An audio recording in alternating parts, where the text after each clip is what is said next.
other hellish regions outside the universe, within the covering of the universe, or in different places on this planet.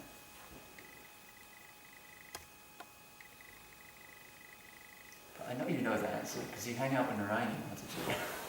Anyone else? Take a guess.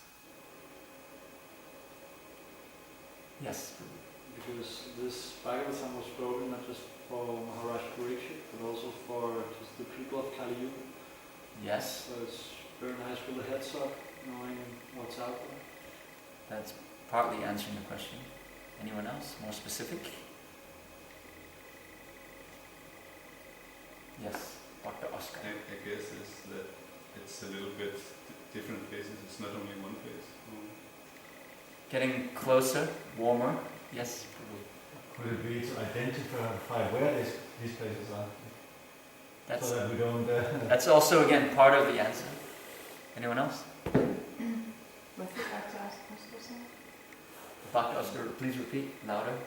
He's asking if it is here or there, because maybe he sees that, okay, there's also hellish conditions here in this on this earth. Mm-hmm.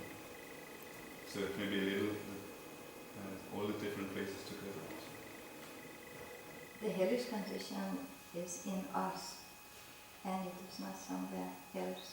Mm-hmm. Outside. It's the consciousness. It's So all the answers are quite correct, but specifically, the Bhagavatam covers different topics. There's 10 topics that the Bhagavatam cover, and that's described in the first canto, I believe, in the beginning of the Bhagavatam. There's the sages of Namaskiranya, headed by Sutta, who is heard. He was in the assembly of Sukadeva Goswami speaking to Maharaj Parikshit. He goes to the forest of Namaskiranya, where Shanaka Rishi, heading all the great sages, had finished a 10,000-year fire sacrifice to try and hold back the influence of Kali Yuga. But when Sutta arrives, there's a discussion, just to summarize it, what was the result of that great sacrifice? The soot on our faces. That's what they said. From the fire. The soot on their faces. Because in Kali Yuga, Kirtan is the Yuga Dharma. That was for a previous Yuga. Sankirtan, chanting of the Mahamantra, is the Yuga Dharma for this age. So, just to answer this question, then there's a discussion, there's 6 topics or 6 questions given, and then there's 6 answers and responses. And I believe one of them is, which also covers the 10 topics of the Bhagavatam, the explanation of the universal, and the planets, and so that's why it goes so in detail. It's actually very detailed. There's even descriptions of the atom and exactly the location of all the different... It's like a scientific devotee can really take this as their life service, which some have. And Srila Prabhupada wants that to be also a focus for the Mayapur temple, that when pilgrims or guests, even devotees from around the world, ISKCON devotees come in, then they get a very clear perspective and vision and understanding of this 5th canto of the Bhagavatam. And yes, so it gives an idea to humanity at large that there are such places, and don't go there. We don't want to go there. We don't need to do these things to get happy. We just chant Hare Krishna. It's very simple.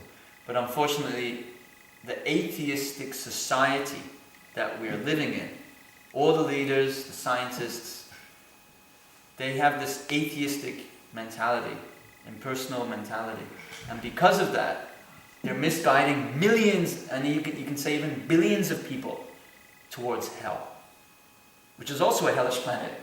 In the beginning of this chapter, there's the description of the hellish planets. And there was one specific thing that reached out to me,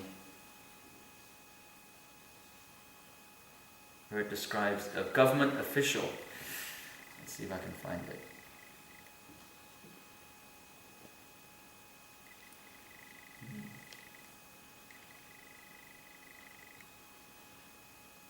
Can't find it right now, but a government official who misrepresents or misdirects people in general. He goes to a specific kind of hell. Yeah, here it is. A government official who poorly administrates justice or who punishes an innocent man is taken by the assistance of Yamaraj to a hell known as Sukaramukha, where he is mercilessly beaten. So can you imagine all these government officials? They're passing all these crazy laws, allowing for abortion, allowing for all kinds of insanity to go on in human society. And they think they can get away with it. Well, as it says, Prabhupada says, the Yamadutas, they will take them, drag them to Yamalok, and they will be mercilessly beaten. There's like beatings that are merciful beatings, you can say, in a riot or in a crowd control. I was in Jagannath Puri Rati Yatra once, and I was with some devotees. It was Radhanath Maharaj's Chaupati Yatra was there with 2,000 devotees. And before Lord Jagannath comes out, there's like a big crowd, big anticipation. Lord Jagannath is coming. So literally 1 million people are there, no joke. There's 1 million pilgrims on this road. It's called the Grand Road. It's like 4 lanes wide. And then all the rooftops are just packed out with pilgrims. Maharaj the night before announced, please Matajis and any devotee that can't handle being crushed, you may be crushed to death, please go wait on top of the roofs. You pay like 50, 100 rupees or something, and you get a space in a shop, and you can watch the procession and the deities come out, because there's 1 million people. So I was with some friends, some devotees from New York and some devotees from England, and we saw that in Jujumna Swami, like a group of senior Prabhupada disciples, Radhanath Swami and others, were right up close to the chariots in some kind of VIP area. We thought, oh yeah, let's go and see if we can get in there. So we like weaved our way through this intense crowd of people, and we got to the front of the rope. So there's a line of like security people with military boots and uniforms on, and they're holding this rope to hold the crowd back, and they have sticks. And so the crowd started surging, and we ended up right in front of that crowd, being pushed against these police and this rope. So in India, the way they control crowds is they just pull out the stick and start beating the front line of the crowd. And I'm like, oh God. They were like beating me like anything. They were just beating everybody, and I was like trying to run to save myself. And I hit somebody by accident with my elbow, and he thought I was hitting him, and it started to turn into like this scuffle. And he started hitting me also, and then the police, I don't know if they were police, whoever they were hitting me with a bamboo, and then there's this guy punching me, and I'm thinking, oh my God, what's going on here? I just came to see Lord Jagannath, I'm getting beaten now. I said, oh well, I guess Lord Jagannath, if it means getting beaten to take your darshan, let me get beaten. And I tried to be humble. I thought, okay, be as tolerant as a tree. I probably deserve this from my past misdeeds or whatever, just take it. And the moment I took that mood, just sharing this personal experience, then the policeman, or whoever the guy was with the uniforms, they saw this guy punching me, hitting me, and then they started chastising him. And they told him to stop, and he didn't stop, and then they started beating him, really, literally, mercilessly. I could understand there was a difference between crowd control beating and then mercilessly beating this guy. And they were like cracking him on the head with this stick. And he was like running for his life. And then they made us all sit down. That's another tactic they do. So sit down. So we sat down, following the laws of nature. That the bamboo stick, and then we waited for quite a while. And then from a distance you hear these gongs. They have these gongs. And you just hear like 50, 60 metal gongs clanging, all in unison, all in the same beat from a distance. And then the crowd's all getting like, and then everybody stood up. And when they all stood up, we were still down. I said to my friends, okay, good now. And then we crawled on our hands and knees under the rope and then ran. And then the guy saw us run and he's like, because he couldn't leave his position. If he broke the line, then everybody's going to surge through. So he just let us through. And then what could he do? And then Baladev comes through, dancing. Huge, gigantic Balaram deity, dancing. And all these priests banging these gongs at the same time. Quite amazing thing to see. And he has this big crown display made of banana bark. very beautiful. And the understanding is that on Rath Yatra, Jagannath, Baladev and Subhadra, they're so excited to see all of their devotees, and some of which don't get permission to enter the temple. There's a difference when the Lord comes out of his palace, kingdom, or home to see his devotees than when the devotee is going into his temple. So there's some unique, special mercy there. So just like if your father or your friends say, "Hey Prabhu, I got a car waiting for you outside. Here's the keys." And you see, it's a Mercedes. You're going to run out of this.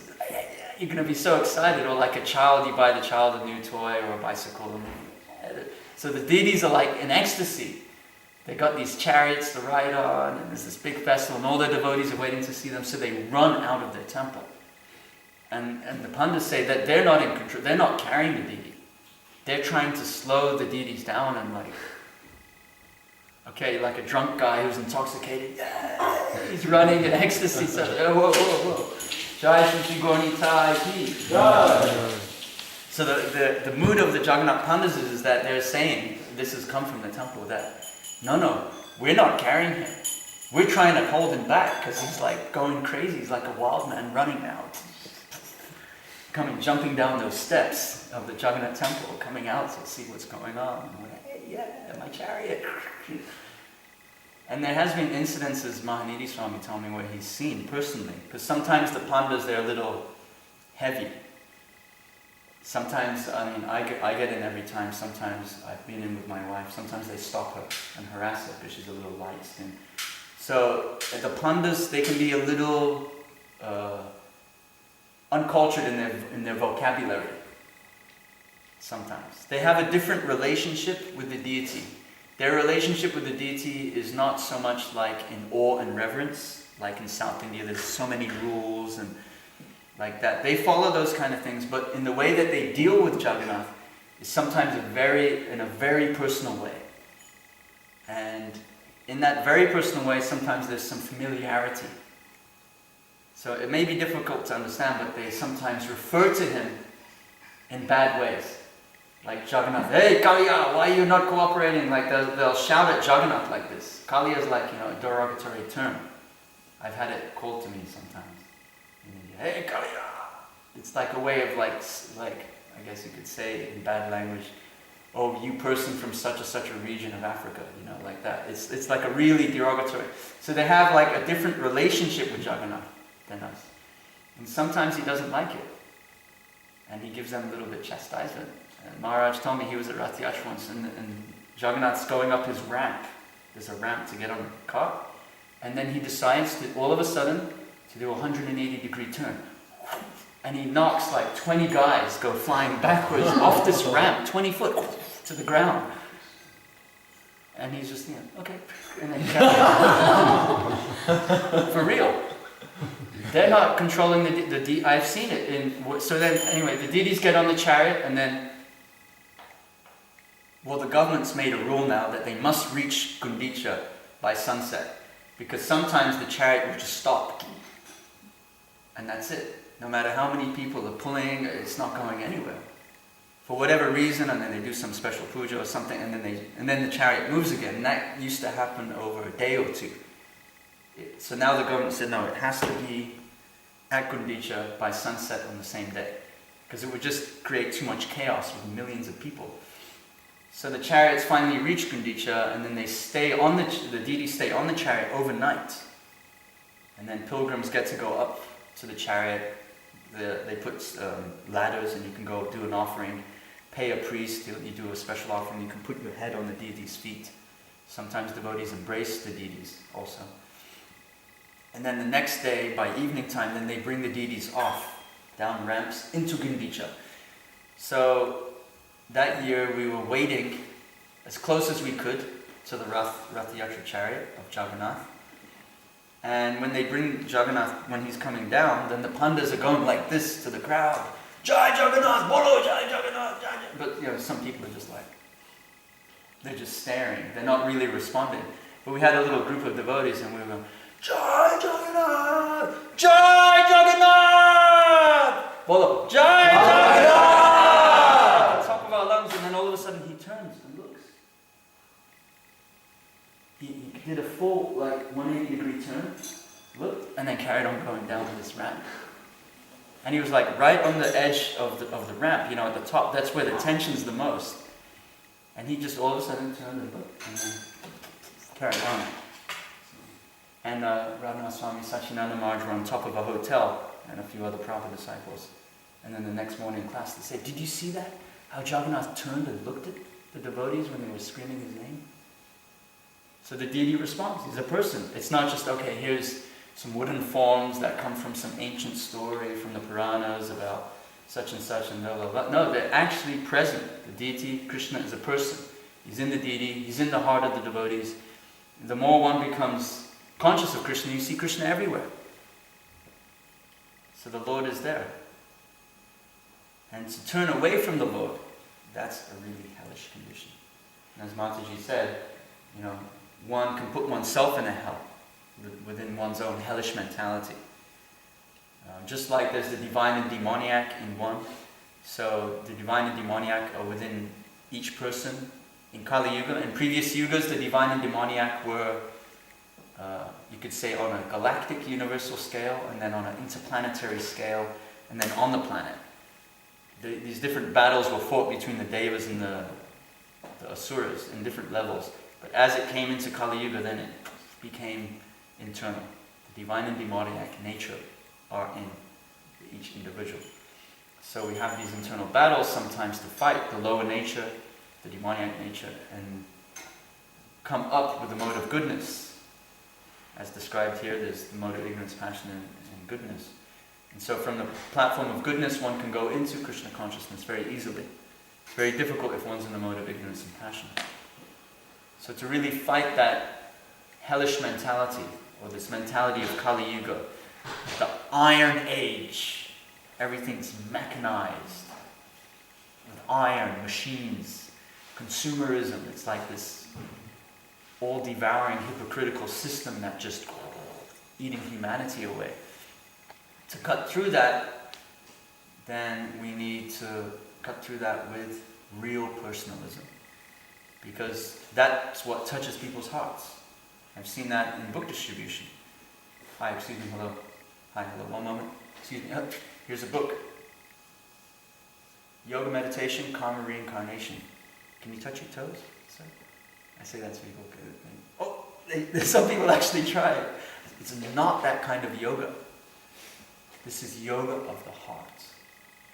This is yoga of the heart that will help you open your heart's chakra to receive the highest form of love.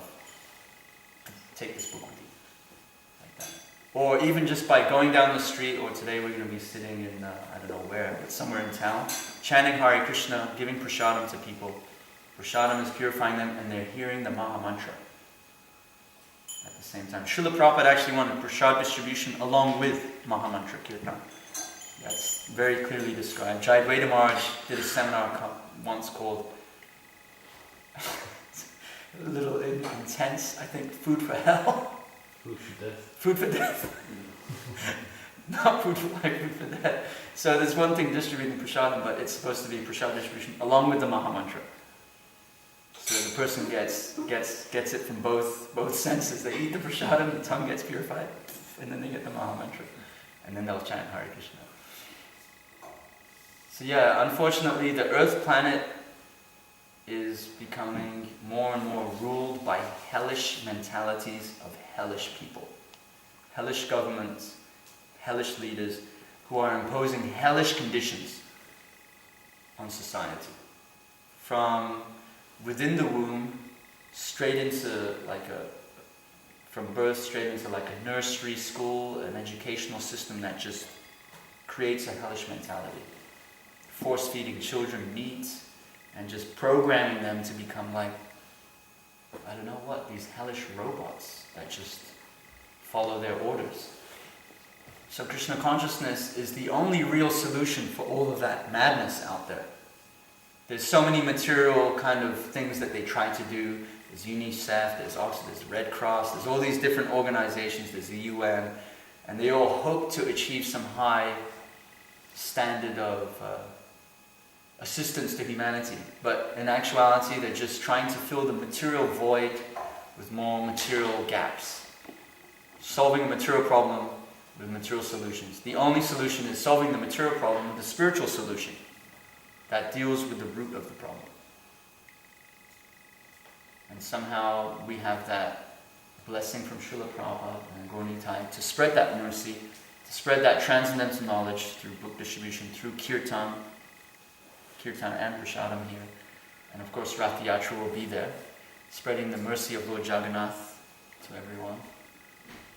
So that hopefully they can wake up out of the hellish condition of life that they're living in. Even if we touch a few individuals, and those few individuals get enough mercy and get enough understanding that they go back home to Godhead, then we can say that there's a success. Even if one person turns away from that hellish mentality, the impersonal mentality, the material life, and becomes a devotee of Krishna, then we can say that our preaching is successful. And then we can say that our preaching or our example is not successful when we see our own devotees behaving impersonally and turning away and not dealing with each other and the deities and ourselves as persons in an impersonal way. That is a really hellish mentality. And the worst kind of hell for the devotees is Mayavad philosophy, impersonalism. You know, in America you get these Southern Baptist preachers. A god brother of mine played me a cassette once in a car of these guys preaching. My God, these guys are fired up. Like, blah, blah, blah, blah. You know, they got their American accent, you know. The Lord said, blah, blah, blah, blah, blah. You going to hell, son. You're going to be in hell burning it. And I'm just like, wow, listen to this guy go. And he is fired up, man. He is convinced. These guys are like fire and brimstone preachers, you know. They're just like, surrender to Jesus. He's the only way. Otherwise, you're going to burn in hell, son. You know what happens in hell? Blah, blah, blah, blah, blah. All over the southern belt of America, you got these guys just really fired up preachers. I mean, they're fired up. These guys have got some mercy from Christ to push humanity out of their illusion. But it's, you know, of course, some religious belief is better than none. That's for sure. But still, the Krishna conscious solution is the topmost. They offer some kind of stop gap, I guess you could call it, or intermediary process that helps humanity wake up a little bit. But they're still doing a lot of sinful activities and nonsense in the name of God. Somehow, we've got to get the Mahamantra out there and have to get Prabhupada's books into the hands of people and appeal to them. Please, read this book. I met someone in Oslo, she the girl that had dreadlocks, looked a little bit like she was doing yoga, had some tattoos. I stopped her and said, here, take this. Oh, I got it. The Ishopanishad, yeah, I got that. I said, have you been reading it? Oh, no. I said, well, come on, you got to read it. I said, well, here's another one. Take this one. I said, okay, I'll buy that one, I'll try to read this one. And there's going to be a donation.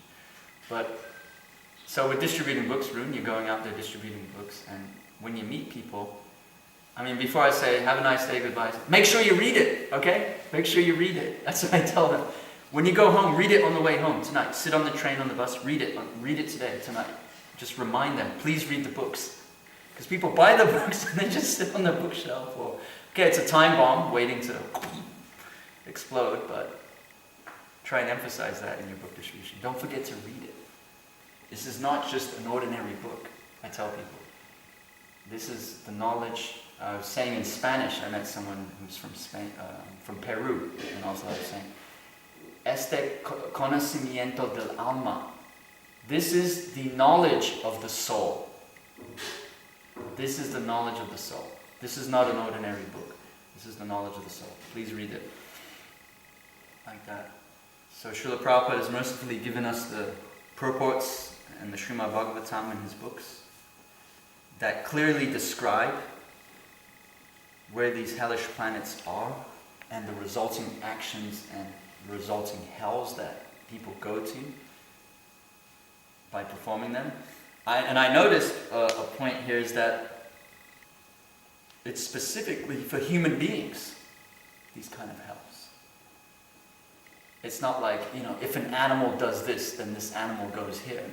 Animals live according to the law of nature, or you can say the law of the jungle. And so they are already in a subhuman category, and they're already in a kind of hellish condition, because they don't have enough intelligence to get out of the world. But the real hellish condition is when you see human beings behaving worse than the animals, because the animals have laws. They eat, sleep, mate, and defend according to the laws of nature. They mate on schedule and seasons. They hunt when they need to eat. They don't violate those laws. But humanity, human society, is violating those laws every single day. And the human being is the topmost of all the creatures of the planet that's supposed to have enough intelligence not to violate the laws, but to go beyond even the human nature, to the godly nature that's within each and every one of us. So that is pretty much my summary of the class for these verses on the hellish planets of the 5th canto. And if there are any questions, I don't know how much time we have. How much time do we have? Normally until 8:45, but we can go a little bit over time. Just a few minutes for questions, if anyone has. Yes? You talked about, Hamilton talks about that if you have knowledge and you still do the wrong thing, the reaction will be more severe. Mm-hmm. Is this the reason that the 9th offense is not to instruct a faithless person? Because you then give them the knowledge and they will continue to do the bad thing and you just increase their misery? Also, it minimizes the position of the holy name. Whereas when someone has developed some faith in Krishna consciousness, according to that person's level of shraddha or faith, if the shraddha is described in Nectar Devotion pliable, like you get wood that's pliable, they call it plywood, right? You can bend it.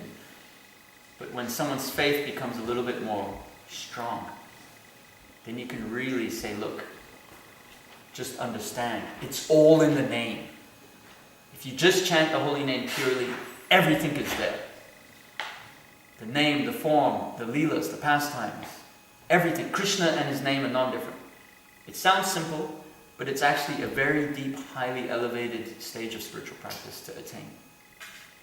So you don't say that to the guy that just walks in the door or to someone on the street. You just chant the Maha Mantra and let them hear, and from the super soul within, the Paramatma, the process will, they just got to keep on chanting. The higher knowledge is revealed later. In other yoga groups and other organizations, like for example the Maharishi Mahesh Yogi people, who Maharishi was like also influencing the Beatles in his time. The Beatles kind of hung out with him a lot. Their organization, they're I would say a lot more conservative about giving the highest knowledge immediately. Of course they're like business people, they give a little bit at a time to people. And you got to pay for it. You got to pay for your mantras.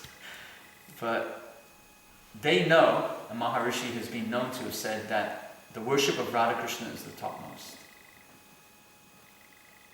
And they don't let everybody know that. Only the inner circle people, the closest to Maharishi, know that. So they have a different approach. Whereas Srila Prabhupada was immediately, chant Hare Krishna, worship Krishna. Here's Krishna book. Krishna book is a very elevated book, actually. Devotees were distributing that on the streets. Read about Krishna. Just to give humanity, people a chance to glimpse the topmost thing. Then hopefully in that glimpse, they'll go towards that direction. But as whoever you may be cultivating or preaching or speaking to, as they inquire, then you give more. But in the immediate stages, just chant Hare Krishna and ask them to just chant Hare Krishna. And the holy name will activate the process.